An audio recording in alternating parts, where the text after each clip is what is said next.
Bismillahirrahmanirrahim. Selamat berjumpa kembali. Namun kali ini tidak seperti biasanya, kita tidak membahas masalah programming. Kita akan berganti topik yang sebenarnya sangat nyata bagi kehidupan kita sehari-hari ya. Jadi sebenarnya berita ini sudah diberitakan di Tempo, khususnya di koran Tempo, bahwa gelombang PHK massal seperti yang sudah diprediksikan ternyata benar-benar sudah terjadi. Saya bacakan ya beritanya. Dampak krisis global terhadap sektor tenaga kerja kian nyata. Gelombang pemutusan hubungan kerja atau PHK mulai terjadi di sejumlah sektor industri karena lesunya permintaan, khususnya permintaan yang berasal dari pasar luar negeri. Kepala Dinas Tenaga Kerja dan Transmigrasi Jawa Barat, Rahmat Taufik Garsadi, mengatakan perusahaan yang bergerak di sektor padat karya seperti garmen dan alas kaki dilaporkan sebagai yang paling terkena dampak karena jumlah pesanan turun secara drastis. Sektor ini paling diwaspadai karena perusahaannya berorientasi ekspor, ujar Taufik kepada Tempo kemarin. Berdasarkan laporan yang diterima Dinas Tenaga Kerja sejak awal tahun hingga September tahun 2022, sudah ada 87 perusahaan di Jawa Barat yang memecat karyawannya. Jadi di Jawa Barat saja ini sudah ada 87 perusahaan yang sudah mem-PHK karyawannya. Belum di Indonesia ini guys. Jadi bayangkan berapa ratus atau mungkin ribuan pabrik atau perusahaan yang mem-PHK karyawannya. Saya lanjutkan ya. Jadi dengan jumlah pekerja yang terkena dampak menembus 43.567 orang. Jadi ada 43.567 orang yang terkena PHK. Taufik mengatakan saat ini pemerintah Provinsi Jawa Barat tengah mengecek dan mengkonfirmasi laporan tersebut. Sebab setiap perusahaan yang akan melakukan PHK wajib melapor ke Dinas Tenaga Kerja Kabupaten atau Kota. Bayangkan, ini perusahaan yang melaporkan ke Dinas Tenaga Kerja. Bisa jadi ada beberapa perusahaan yang tidak melaporkan ke Dinas Kerja Kabupaten atau Kota. Jadi jumlahnya lebih besar lagi guys. Ya, jadi yang dilaporkan itu ada 43.567 orang. Jadi katakanlah dengan sejumlah yang perusahaan yang tidak melaporkan ada 45.000. Satu orang tenaga kerja itu bisa menghidupi 4 anggota keluarga. Misalnya dengan istri dan 2 orang anak. Ya, ini jumlahnya bisa lebih atau kurang. Kita anggap aja masing-masing pegawai, masing-masing karyawan itu menghidupi 4 anggota keluarga termasuk dirinya. Jadi 45.000 tenaga kerja kali 4 anggota keluarga ada 180.000. Itu yang ada di Provinsi Jawa Barat saja, belum di seluruh Indonesia. Dan ini dampaknya bukan hanya kepada karyawan yang bersangkutan beserta anggota keluarganya, tapi dampaknya juga terhadap masyarakat di sekitarnya, seperti pedagang makanan, pedagang buah-buahan, kemudian pedagang toko-toko kelontong, atau pedagang minuman, ya pedagang pakaian, itu juga akan terkena dampaknya. Mereka yang biasanya beli makanan, mereka yang biasanya beli pakaian, ternyata tidak beli. Otomatis usaha mereka juga ikut sepi guys. Padahal masing-masing pedagang juga harus menghidupi anggota keluarganya. Ya Allah. Ini berita yang paling sedih yang saya baca hari ini guys. Kita lanjutkan saja ya. di Sukabumi itu, di Sukabumi saja itu ada 11.762 buruh kena PHK. Jadi ada 11.762 karyawan di Sukabumi itu kena PHK. Data yang kita baca tadi itu adalah karyawan tetap ya. Sekarang karyawan kontrak pun juga terkena dampaknya. Karyawan kontrak itu tidak diperpanjang masa kontraknya. Saya bacakan. Ketua Federasi Serikat Pekerja Tekstil, Sandang dan Kulit Serikat Pekerja Seluruh Indonesia, Roy Jinto, mengatakan, di samping PHK, kondisi yang marak terjadi saat ini adalah pengurangan jumlah pekerja dengan cara tidak memperpanjang masa kerja karyawan kontrak. Anggota kami ada sekitar 3.000 yang tidak diperpanjang masa kontraknya. Misalnya, dia habis masa kontraknya karena alasan perusahaan tersebut tidak ada pesanan atau order, sehingga tenaga kerja harus dikurangi, katanya. Sementara itu, pekerja yang berstatus karyawan tetap dilaporkan mulai terimbas skema pengurangan jam kerja dan hari kerja. Misalnya dalam seminggu biasanya 6 hari kerja menjadi 5 hari kerja. Ada juga yang sudah merumahkan pekerjanya, ujarnya. Jadi karyawan kontrak dampaknya tidak diperpanjang kontraknya. Kemudian karyawan tetap itu sudah ada 43.000 lebih yang sudah di PHK. Namun ada juga karyawan tetap yang tidak di PHK namun dikurangi masa kerjanya. Jadi yang biasanya kerja 6 hari menjadi 5 hari. Adapun pemimpin Federasi Sektor Pekerja Percetakan, Penerbitan Media dan Informatika SPSI Kota dan Kabupaten Bekasi, Hari Sopyan, mengatakan jumlah akumulasi PHK bisa jadi lebih besar dari data yang ada, sebab tidak semua pabrik menjadi anggota serikat buruh. Masalahnya banyak dari mereka yang di PHK itu tidak berserikat, katanya. Heri mencontohkan dari sekitar 7.000 pabrik yang tersebar di Bekasi, hanya 30 atau 40% yang anggotanya ikut serikat buruh. Jadi saya katakan jumlah yang kita sebutkan tadi itu yang di Jawa Barat saja itu yang dilaporkan. Jadi yang tidak dilaporkan lebih bisa jadi semakin besar jumlahnya. Saya lanjutkan. Sektor usaha yang paling terkena dampak ancaman krisis adalah yang berhubungan langsung dengan aktivitas ekspor dan impor. Sebagai dampaknya, sektor-sektor yang terancam itu akan meningkatkan risiko pemutusan hubungan kerja karyawan akibat pelemahan daya beli. Jadi sangat ironis sekali ya. Waktu itu beberapa minggu yang lalu kita ada gelombang demo besar-besaran, diantaranya adalah demo dari para buruh atau karyawan yang menuntut kenaikan gaji.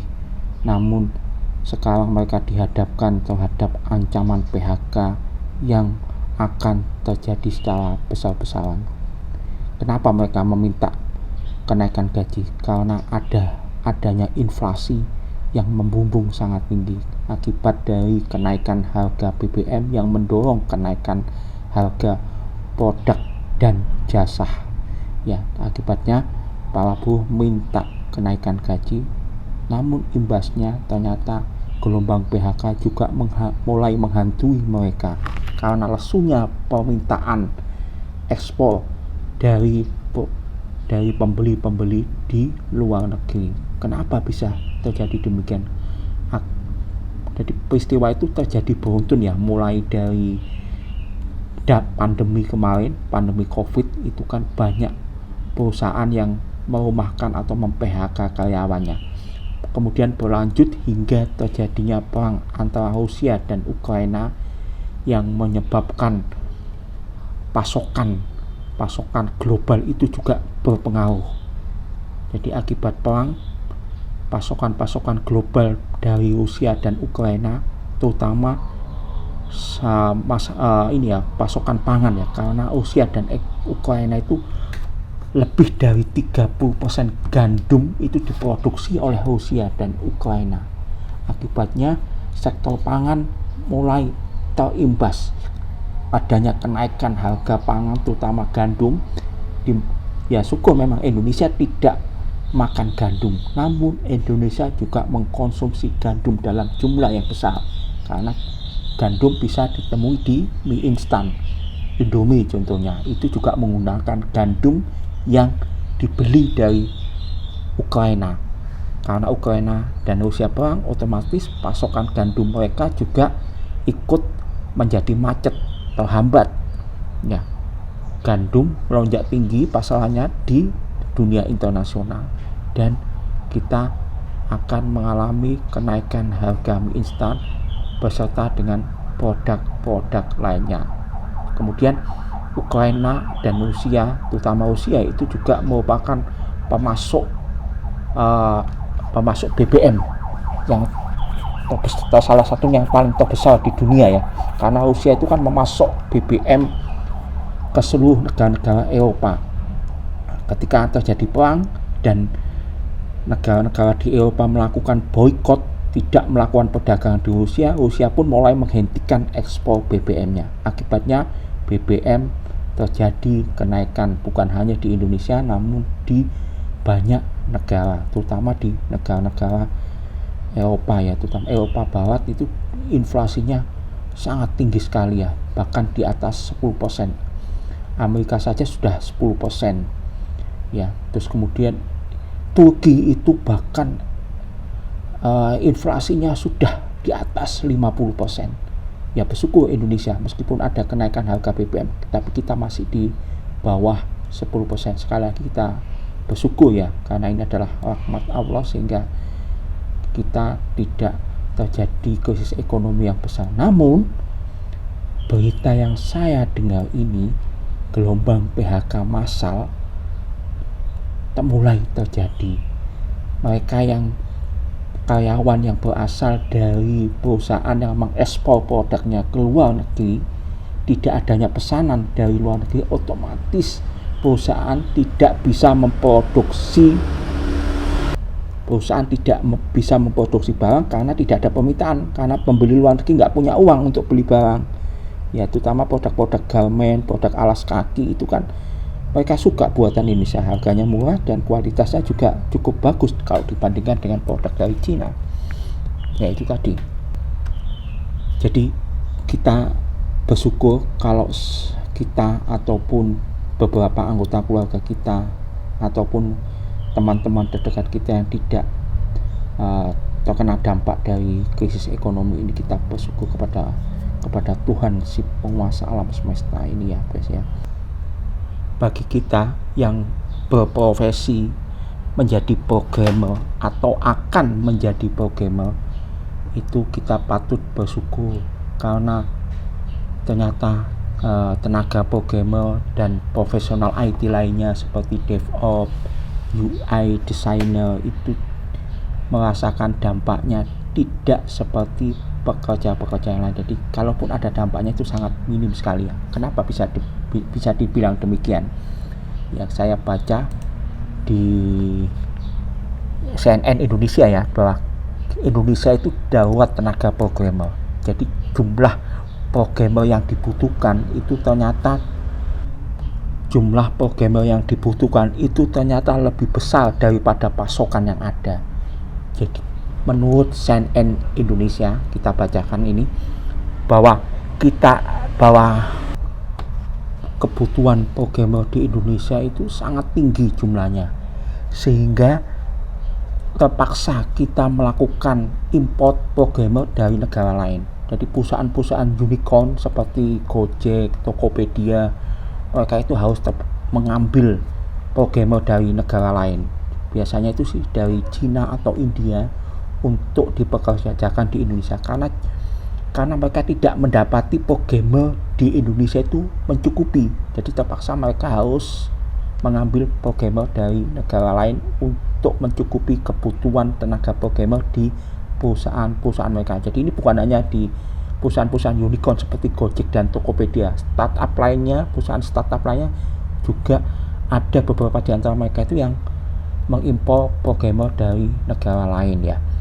Kemudian kalau saya baca lagi di CNBC ya, jadi kebutuhan tenaga programmer di Indonesia itu ada 600.000. Jadi tiap tahunnya Indonesia itu butuh 600.000 tenaga programmer dan profesional IT yang lainnya ya, seperti DevOps, UI designer ya. Namun ketersediaan tenaga profesional IT termasuk programmer itu hanya 100.000 atau sampai maksimal 200.000. Jadi ada 400.000 dan 500.000 yang tidak bisa terserap di pasar tenaga kerja. Jadi kita ini kekurangan sekitar 400 sampai 500.000 tenaga profesional. CNBC ini juga memberitakan ya, berarti bukan hanya tenaga programmer, tapi profesi digital lain seperti apps developer. Jadi mereka yang membuat aplikasi-aplikasi untuk mobile itu juga termasuk dari 600.000 kekurangan tenaga programmer tadi. Juga profesi data scientist ini juga sangat dibutuhkan, namun pasokannya tidak bisa memenuhi karena kita negara Indonesia ini kekurangan tenaga talenta data scientist, termasuk juga programmer dan application developer. Jadi ini merupakan berita bagus bagi kita yang bekerja di teknologi digital. Sebagai profesional IT, tenaga kita ini semakin dibutuhkan dan jumlah kebutuhannya dari tahun ke tahun itu bukan semakin sedikit atau tetap ya, tapi insya Allah semakin besar ya. Karena semenjak pandemi banyak perusahaan sudah mengalihkan sektor usahanya ke digital ya. Mereka yang mulai menjual produknya dari tangan ke tangan, mulai melirik sektor digital untuk memasarkan produk-produk mereka, dan ini merupakan berita bagus bagi kita yang profesi di bidang IT digital ya. Dan gaji yang ditawarkan untuk para profesional IT juga tinggi ya. Jadi minimal gajinya itu sama dengan gaji UMR. Jadi untuk profesi junior ini menurut CNBC dari mulai 4,3 juta sampai 14 juta per bulan untuk posisi junior software engineer. Sedangkan bagi mereka yang berpengalaman ya, minimal masa kerja 2 tahun atau 3 tahun ke atas, itu gajinya bisa mencapai 20 juta sampai 40 juta per bulan. Jadi tidak ada kata terlambat bagi kita yang belum bekerja di bidang digital ya. Jadi teruslah kita belajar, teruslah kita mengkaji pelajaran-pelajaran yang baru, karena di sektor IT itu setiap hari pasti ada aja teknologi-teknologi baru yang diciptakan, dan tidak ada kata terlambat bagi kita dan tidak ada kata malas bagi kita untuk mempelajari teknologi-teknologi yang baru tersebut ya.